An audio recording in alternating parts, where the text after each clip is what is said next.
Greetings everyone, I am the Technomage with what will be my review of episode 1 of Amazon Prime's The Lord of the Rings, The Rings of Power. Now, this full disclaimer, I am not a Tolkien fan.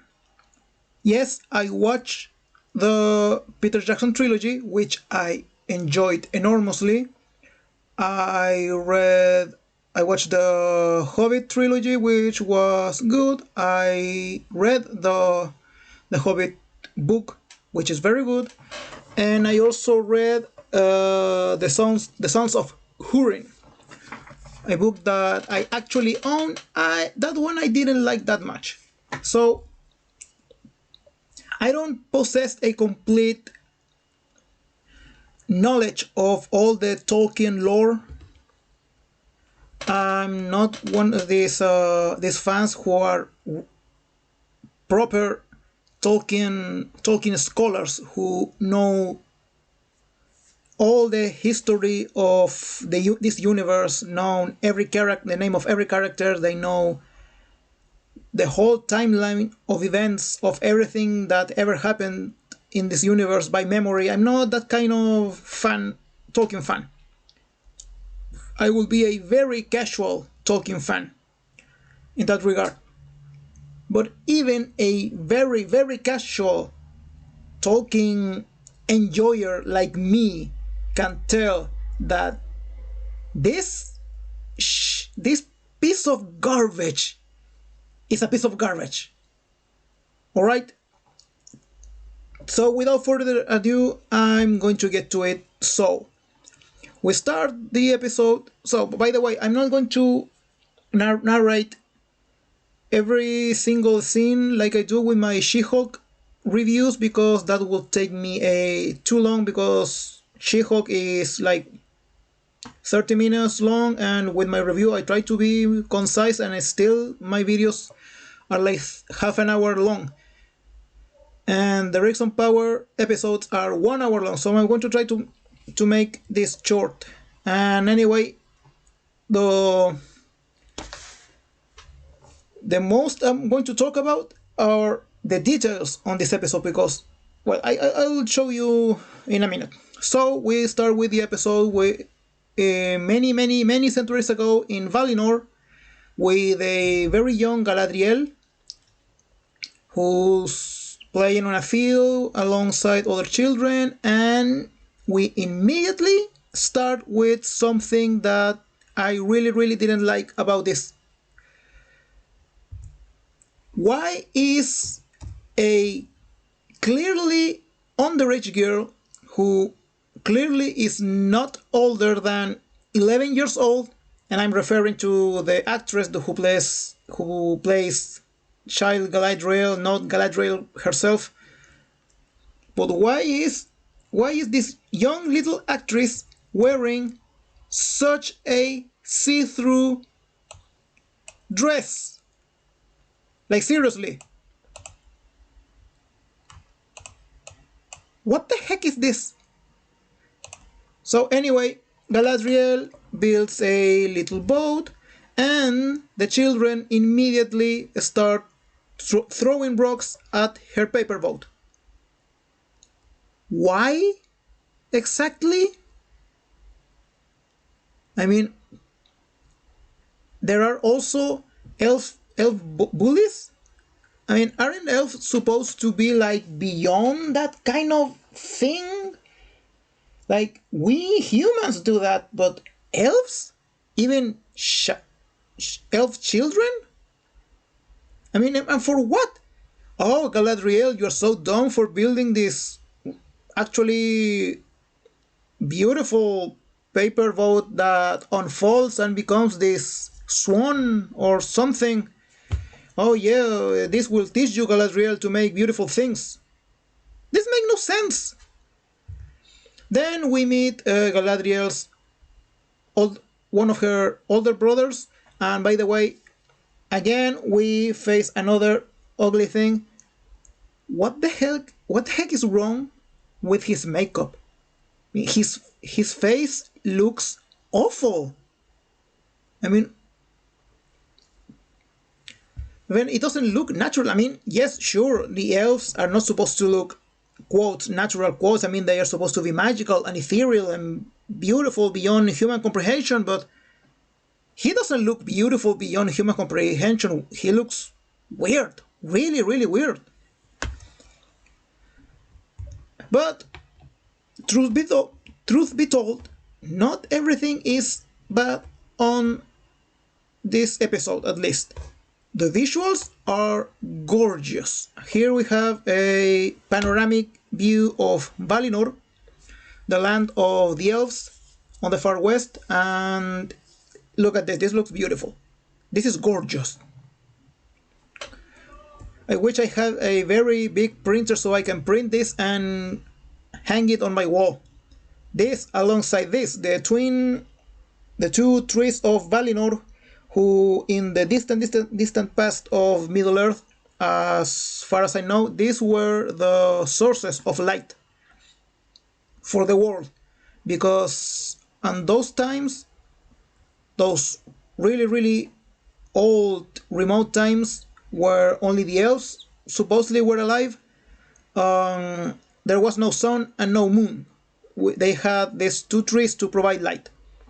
Then the episode continues and they talk about how Morgoth, the great evil, destroyed the trees, and the elves went to war against Morgoth and his orcs forces. And again, his hair looks ridiculous, his face looks weird with that makeup, and look at his armor. This armor in particular doesn't look that bad, but trust me, other armors that we will see in during the course of this episode, those will look really really bad. You'll see.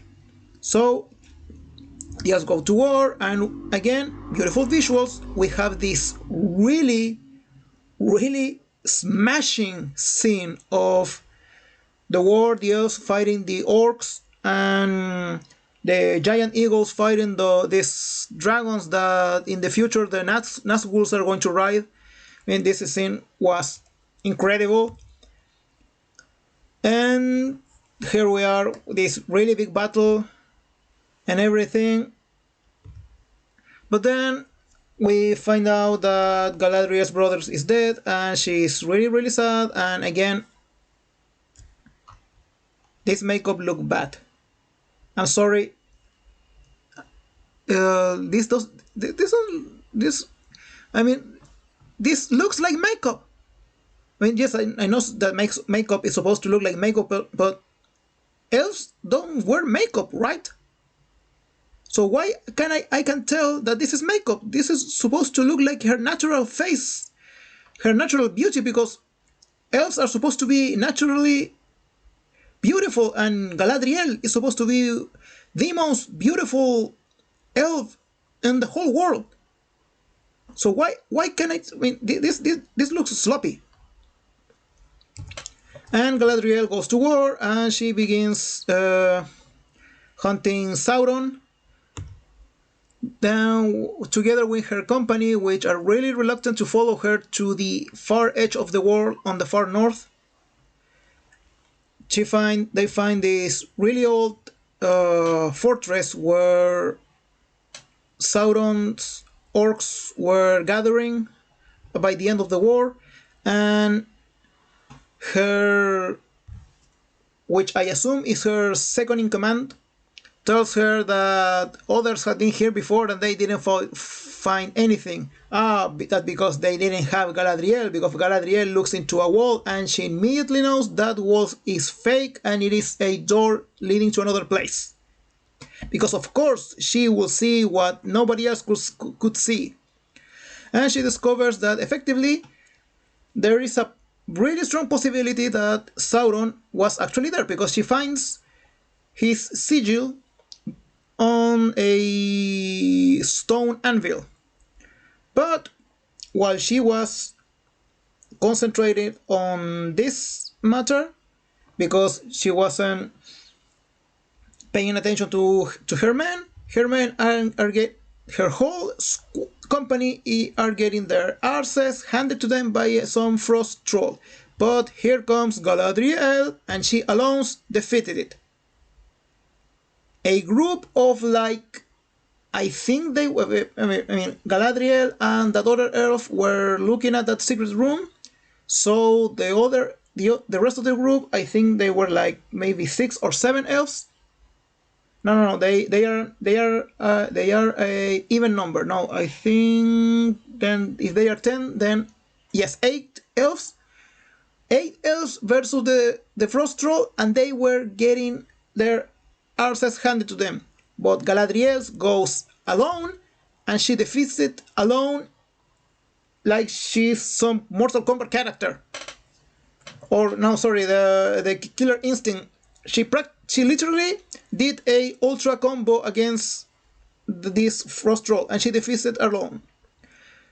But what do her men do? Do they thank her? Do they say, hurrah, huzzah, Galadriel, vanquisher of the frost troll? No, they say, we're bailing. We're going home right now. We will not follow you anymore. And may I add that in this group of 1, 2, 3, 4, 5, 6, 7, 8, 9, 1, 2, 3, 4, 5, 6, 7, 8, yes, 9 elves, Galadriel is the only female. The rest of her group are all males. So take this into account. Galadriel alone can do what 8 males can do. And all of these males conspire against her, and they perform a mutiny, and they say, we will not follow you anymore because we are cowards, because we don't dare to go where you go.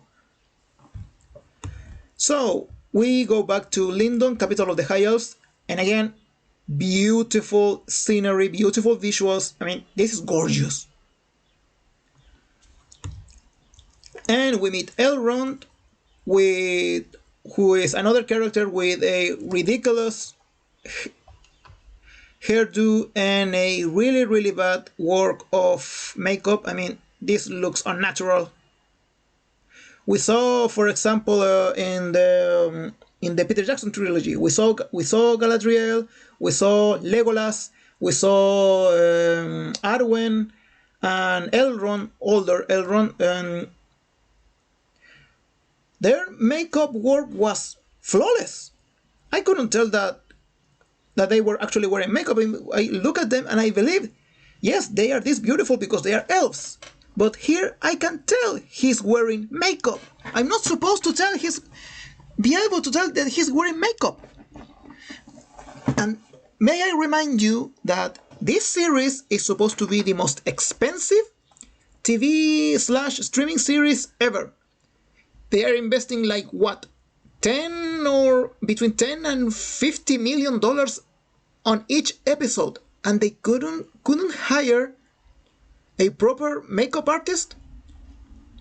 Oh, and the costume designer. We will get to that later.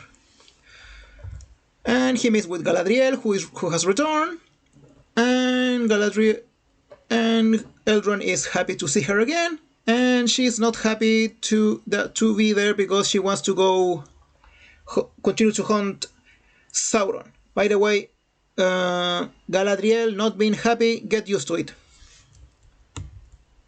Then we meet the Harfoots, who are like these supposedly proto hobbits, who, because we remember the hobbits in the Hobbit trilogy and the Lord of the Rings trilogy, the hobbits are these people who live in the Shire. They live in their holes in the ground. They're really beautiful holes in the ground. I mean, if they tell me that you're going to live in a hole in the ground from now on, I hope it is like a hobbit hole in the ground. But no, these Harfoots are nomads. They are constantly moving with their cartwheels and everything, living off the land.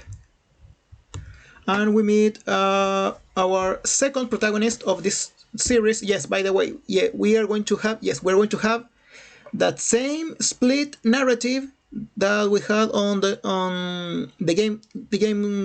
Game of Thrones, because if you have seen the promotional campaign of the series and during the pre-production, Jeff Bezos said, "I want my own Game of Thrones."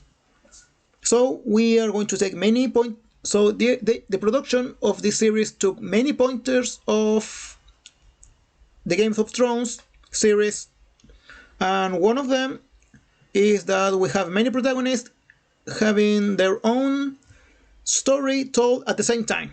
So we have here Eleanor, or Nori, but how their friends and family call her. She's a Harfoot, she's young, she's really energetic, she cares about her friends and her family, but her parents are worried about her because they tell her, "We are Harfoots, we remain together, we remain on our path, we don't travel alone, and that's how we survive, that's how we are safe." But Nori says, "I want to know what's out there, I want to know what wonders are out there, I want to know what's beyond those hills, I want to know what's beyond the valley, where does the river flow, and etc." But everybody tells her, "No, you are a Harfoot, you have to behave like such." So we already have Galadriel, who is our strong, independent woman who is always angry, and now we have Nori, who is our dreamer, who wants to do what her heart tells her and wants to discover the world, etc., etc., etc. So we go back to Galadriel, and oh my bloody hell, this is sad. Look at these armors. This is embarrassing. I mean, like, seriously, this literally looks like it was made with cardboard and is painted with spray paint. You know, the one that comes in cans, the one that you use to make graffitis on walls. It looks like that. This is junior high school drama club level of craftsmanship. What are they wasting the budget of this series in? And this helmet? What the hell was this helmet? This is a Roman helmet. This is not an elf helmet. This doesn't even look like elven armor. This is human armor. And oh, that sheen, that color is horrible. And it's not only that. I mean, I told you this series has beautiful, beautiful visuals. Let's here, Lindon, the capital of the High Elves. Beautiful visuals. I mean, this is obviously CGI, but that's another thing. The CGI is awful. I mean, for example, here is the Harfoot village. I don't know if this is in. I can't. In this one, I honestly can't tell if this is a set or they are actually recording in a forest. But this one looks bad. I mean, the green screen work is really, really bad. I can tell that this behind her is not real. On the Peter Jackson trilogy, I couldn't tell. Sometimes I really thought that they were in a vast forest surrounded by mountains and monsters. This looks bad. And so does this. They are in some kind of ceremony where they are honoring Galadriel and her company because they have confirmed that the great evil is gone because they didn't find anything. And of course, and they all go to celebrate. Again, beautiful visuals. The fireworks are gorgeous, and everybody's is partying, and everybody's happy, except of course Galadriel, because Galadriel cannot be happy unless she gets her way. and she has been told that she will not return out on the open world to hunt for Sauron, and she and her company will be sent back home to Valinor. And she's not happy. Then we have this Game of Thrones map style transition where we move to the Land of the Men. We have this little hamlet in the middle of a valley where we meet our third protagonist of this series, Arondir, a elf soldier who is asking some questions in this little town. And here we have some racism, because we have this white man telling this black man, you people. I mean, if you remember the Hobbit trilogy and the Lord of the Rings trilogy, there was no racism against elves. I mean, unless of course you are a dwarf. But for the other people, the elves were these otherworldly beings, and everybody was at awe at looking at them if you were lucky enough to see an elf during your lifetime. But then, and we get that Arondir is in love with this human woman, but of course their love cannot be, is forbidden, because he is an immortal elf and she is a mortal woman, a human. But we get this parallel between, yes, their love is forbidden because he's an elf and she's a woman, but he's black and she's white. I mean, we couldn't have had the same character, Arondir, played by a white man, and still have the forbidden love. No, there has to be this analogy, because they cannot be together, because he's black and she's white. And Arondir there returns to his garrison, and they are informed that the High King said the war is over, everybody's going home. And he's sad because he will have to depart his sweetheart. But he returns to talk to this woman, and the woman gets distracted with a farmer who says his cow is sick. And Arondir also analyzes the cow, and he realizes that the cow is excreting this disgusting-looking black ichor from her udders. So he says that I'm going to go to the place this cow was grazing, and the woman says, I'm going with you.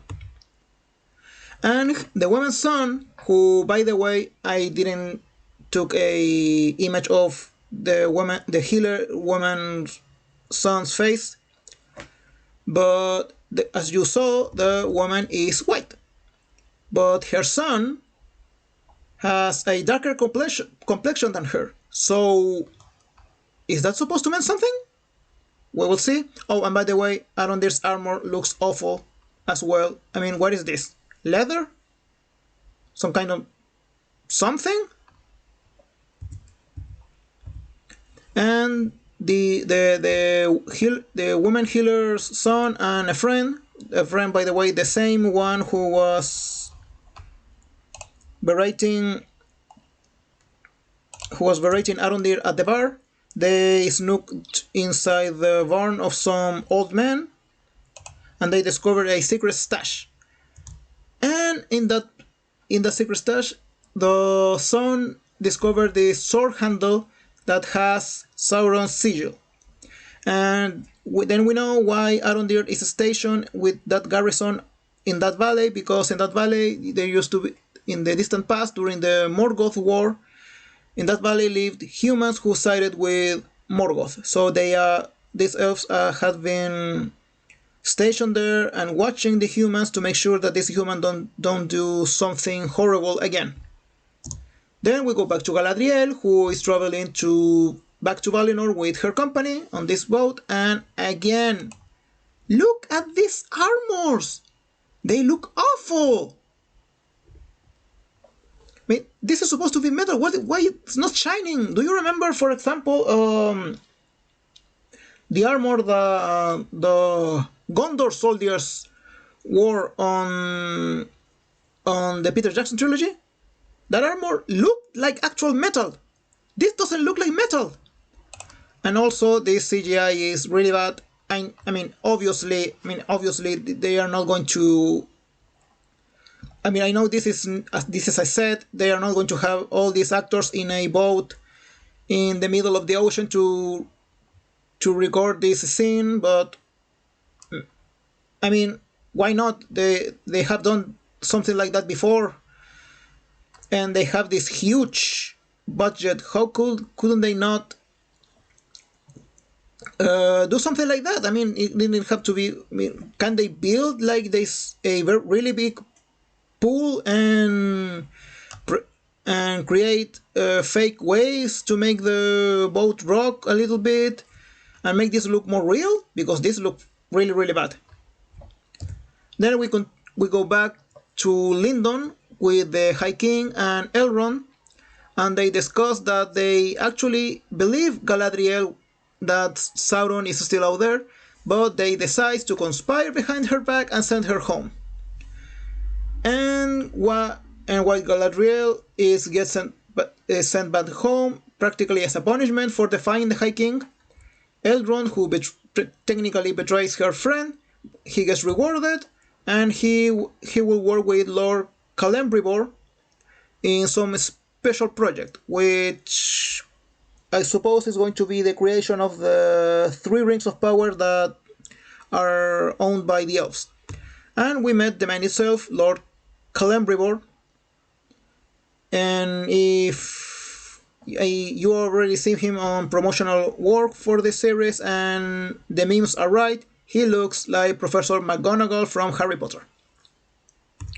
But then we go back to the Harfoots, and they don't say much.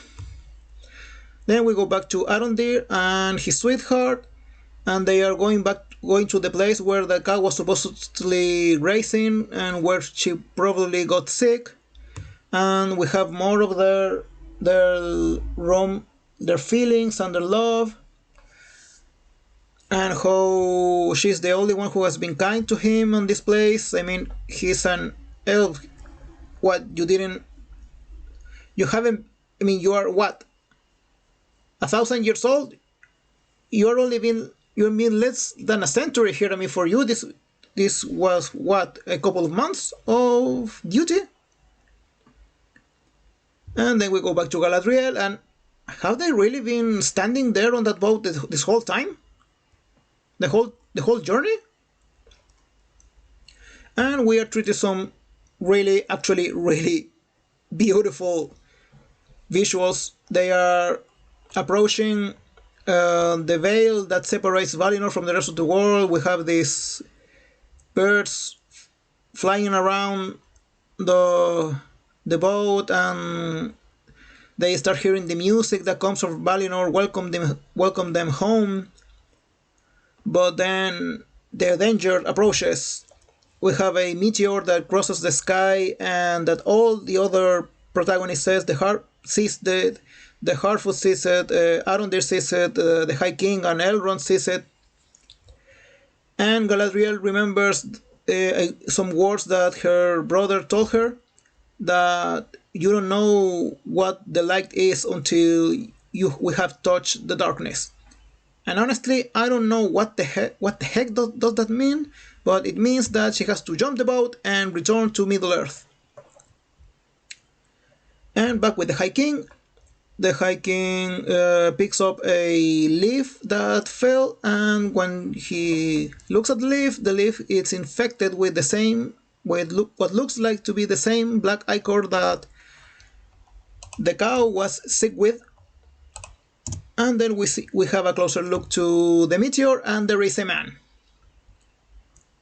And that is the end of episode 1 of The Rings of Power, and wow, the rumors were true, this was bad. I mean, the modern woke commentary is, they are grinding the woke commentary on your face. That so much that is ridiculous. I mean, we have Galadriel, who is the strong, independent woman. She does whatever she wants, and nobody can tell her otherwise except men. Except that men constantly conspire against her. The other characters I can't say much because we don't see much, but still the commentary. Aaron Deer, who receives all the racism towards elves from the humans, but it just so happens that he's black. I mean, if any other of the any other of the elves who were white, by the way, I think he's the only black elf in his garrison. If they had go to the town, would they have received this treatment? I don't think so. They had to send, and of course, it is the black elf who has a forbidden romance with a human woman, a white human woman. May I add? And of course, they have the man who conspired behind Galadriel's back, and they betray her. They send her home, even though they agree with her that the danger is still out there. And we know the danger is still out there because this series is a prequel. So we know that Galadriel is right. Sauron is still out there. The danger is not gone. We know that. But we are not because but we know that because we are the audience. We are looking this from the outside, and this is a prequel. Technically speaking, we are not supposed to know if we were inside the story. So we know that Galadriel is right, and we know that the rest of the elves, and may I add, male elves, are being assholes to her by dismissing all her worries and her mission. But it's like in this series they are forcing us to like Galadriel and dislike everybody else because they don't know for sure that Galadriel is right. Galadriel doesn't know that she's right because she has only found some very vague clues about the current location and even of Sauron, and even if Sauron is still alive. We know that Sauron is still alive, so we can say, yes, Galadriel, you go, girl, you are right. You will be the hero who save us from Sauron, even against all these naysayers. We know that, but she doesn't know that. So we are forced to side with Galadriel. We are forced to like her, and we are forced to dislike everybody else. So yeah, that is the big problem with the Rings of Power. The pacing of the story and the way it is told is very, very flawed. So, well, that is all for episode 1. I will do a review for episode 2 in a short while. This is the Technomage signing off. Thank you for watching. I will see you on the next video.